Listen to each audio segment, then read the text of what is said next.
السلام عليكم ومرحبا بكم في شهيوات منار. الوصفه ديال اليوم وصفه سهله وفعاله للتخلص من السعال المزعج عند الاطفال. هاد الوصفه هذه كنحضروها في دقائق، والمكونات ديالها موجوده بكل في البيت، ما كتطلبش منا واحد المجهود شاق فاش نحضروها. خصنا غير نتوكلوا على الله ونجربوها.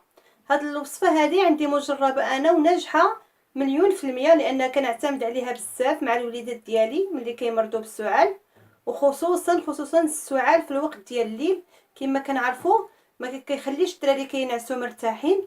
داكشي علاش اليوم قررت نسجل هذه الوصفه هذه اللي هي بسيطه كما قلت لكم. المقادير اللي غادي نحتاجو: عندي واحد الحبه ديال اللفت كبيره كما كتشوفوا قبالتكم، او جوج صغار اللي عندكم، وجوج المعالق كبار ديال سنيده عامرين.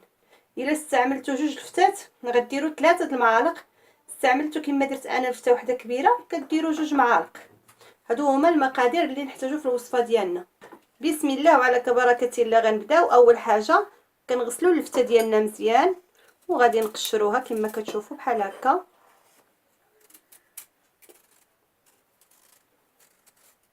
ومن بعد كندوزو كناخذوا واحد الحكاكه وكنحكوا اللفته ديالنا بحال هذا الشكل اللي كتشوفوا قدامكم.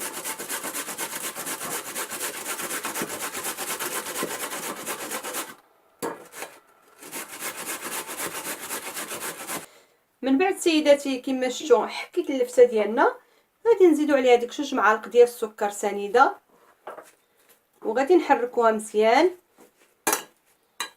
حتى كتجنس هاد العناصر اللي عندنا بجوج.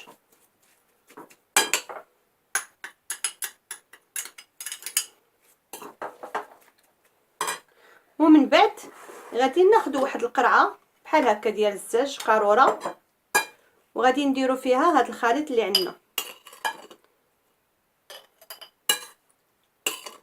ومن بعد كنحكموا الاغلاق ديال القاروره ديالنا كما كتشوفوا بحال هكا قبالتكم، وكنخليوها المده ديال 3 سوايع وهي مشدوده.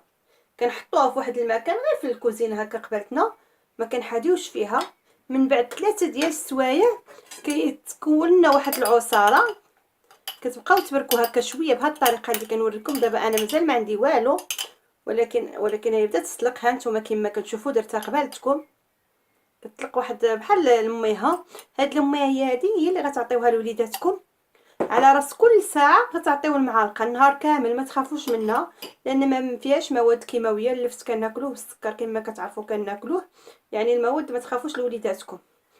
كل مره على راس ساعه كتقبطي هكا سيداتي المعلقه كما قلت لك وتتعطي معلقه.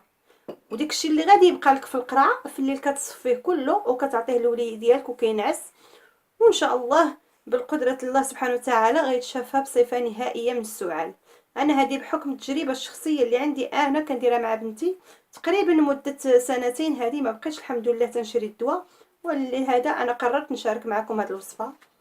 الا عجبتكم ديما الوصفه كما كنقول لكم ديروا جيم واشتركوا في القناه بالضغط على الزر الاحمر والضغط كذلك على الجرس باش كيوصلكم كل جديد. وشكرا على المشاهده.